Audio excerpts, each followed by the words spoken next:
So why do we care so much about the console wars? And why are we so adamant to prove which console is better than the next? Sure, some seek justification for dollars spent or to be spent, but I think the interest towards the debate derives from something a bit deeper. It could be that it's driven and tied into a process similar to natural selection.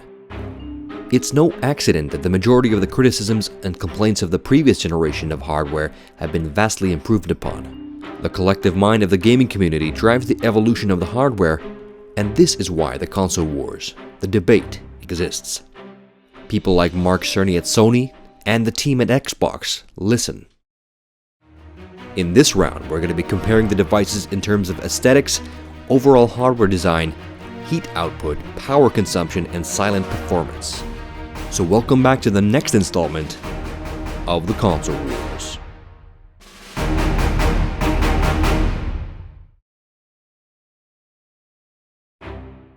The expectations for game console design and aesthetics have been upped quite a bit in the past couple of decades, from Atari's 80s wood paneling to somewhat toyish pieces of plastic.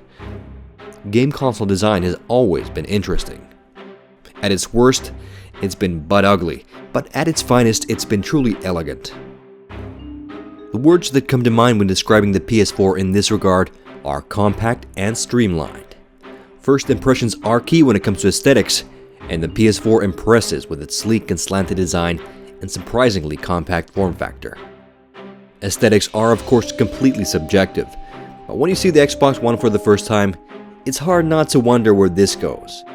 And there's no question about it, the Xbox One is significantly larger than the PS4, and the power supply is a sight to behold. But there's been enough jokes about the Xbox 360's power supply, so I won't go there. But before you jump into any conclusions, is big and bulky always a bad thing?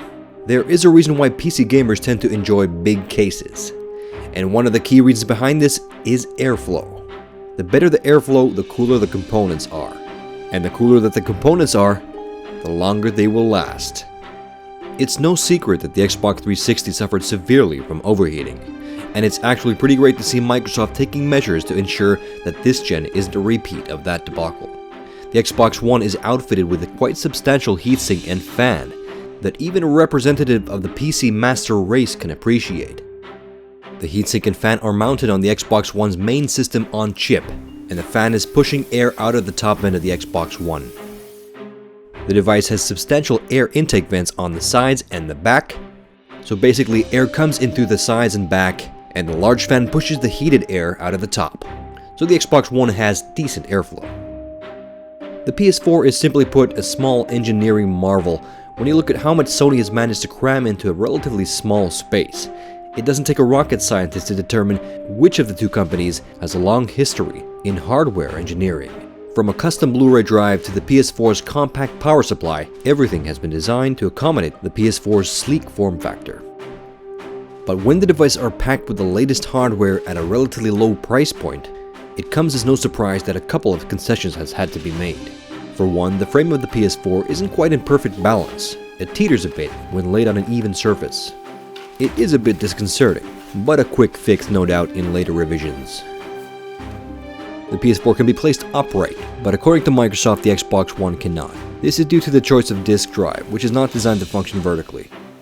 The cases of both devices are made from a mix of matte and glossy plastic, the latter of which is extremely prone to scratches. A rougher microfiber cloth will leave its mark on both. I learned this after a couple of wipes, so I recommend you heed my warning. But you obviously can't get it all at this price point. I'd actually pay an extra $100 for a metal frame, but I guess that's what PCs are for. While the PS4 is quite extravagantly vented in the back to maximize airflow, the small size of the case obviously limits the size of the heatsink and fan, which are significantly smaller to that of the competition. The PS4 pulls air from the vents on the sides, and the fan pushes the hot air out of the back. But let's take a closer look at how both consoles perform in practice when it comes to heat and noise output.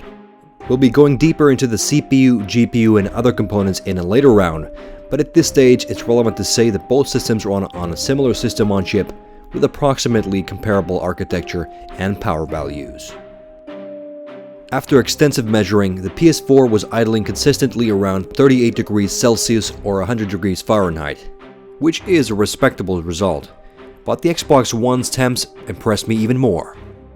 With an idle temp of 33 degrees Celsius or 94 Fahrenheit, the Xbox One manages to run a bit cooler than the PS4 when idling in the user interface and not doing much. But what about load temps while gaming? I was surprised to see some other tech sites getting opposite results of what I measured. While I was easily able to heat up the PS4's exhaust temps to about 50 degrees Celsius, 122 degrees Fahrenheit, I could not push the Xbox One's temps above 47 degrees Celsius. No matter what I threw at it, I played Titanfall while running Netflix in the background, I tried Forza and Dead Rising with different apps and the web browser in the background. I could not get the temps to rise beyond that point. So simply put, the Xbox One, at least in my case, runs cooler than the PS4. And these results are actually consistent with the two other measurements. Firstly, power draw. While idling in the menus, the Xbox One draws about 65 watts of power, and the PS4 draws about 80 watts at idle. And after a couple of hours of intensive gaming, the Xbox One draws about 20 watts less than the PS4. To sum up, the PS4 is more power hungry, and it has a smaller fan, so when you put 2 and 2 together, you get a higher heat output for the PS4. And next up is noise output.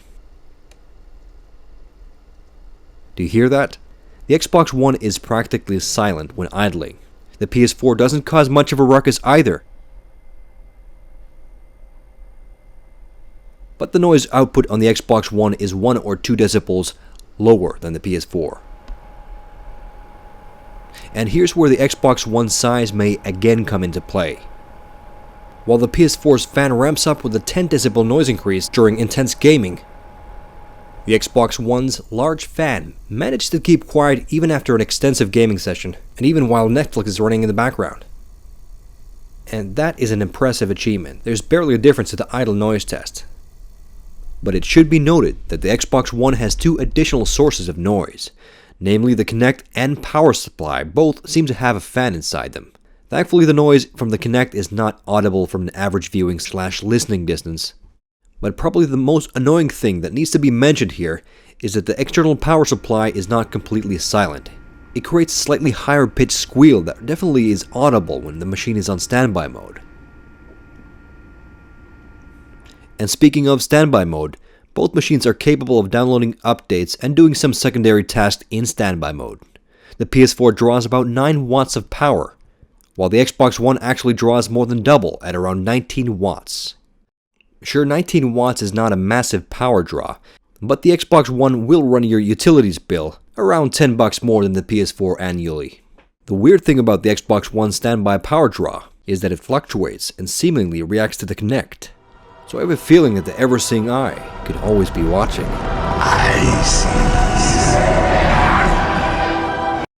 There are a couple of distinct practical design choices that separate the hardware. Sony has insisted to put the 2 USB slots in the front. Yes, they are easy to access, but the cramped procession prevents you from using more robust USB solutions like a 64 gig super-fast Kingston. Also, if you use accessories like a Astro Gaming or Turtle Beach headset that require you to plug in via USB, you will have to run the wire across the otherwise clean-looking face of the PS4. Microsoft took a very simple approach. 2 USB ports in the back and 1 easy access port on the side. I find this a much better solution, and it doesn't spoil the look of the device.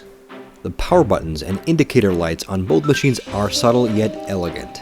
I enjoy both immensely, but I hate the PS4's power-up sound. It's the same as on the PS3, and it reminds me of the countless times I've accidentally powered on the device by sitting on the DualShock 3 or Bluetooth remote. There's not much to say on the input and outputs. They're pretty much the same on both devices, excluding the 2 USB ports and the much-touted HDMI input on the Xbox One. This of course allows you to hook up a DVR or cable box or other device into the Xbox One. The Xbox One also has an IR extender output. There's one key design choice, however, in the PS4 with which the Xbox One cannot compete with, namely this. The PS4's hard drive has been designed to be easily accessible, and it took me about 10 minutes to swap in an SSD. This is not possible with the Xbox One without tearing down the device and voiding the warranty.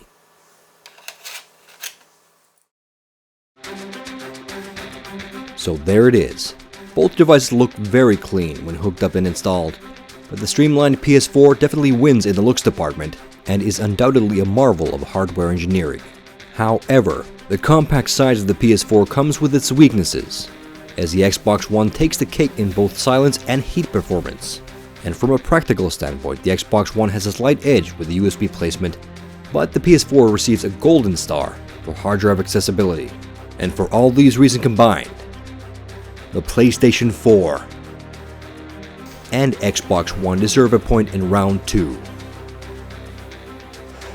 Round 3 is up next, and this is where it gets interesting. We'll be taking an in-depth look at the CPUs and GPUs of both systems. So stay tuned for the next installment of the Console Wars.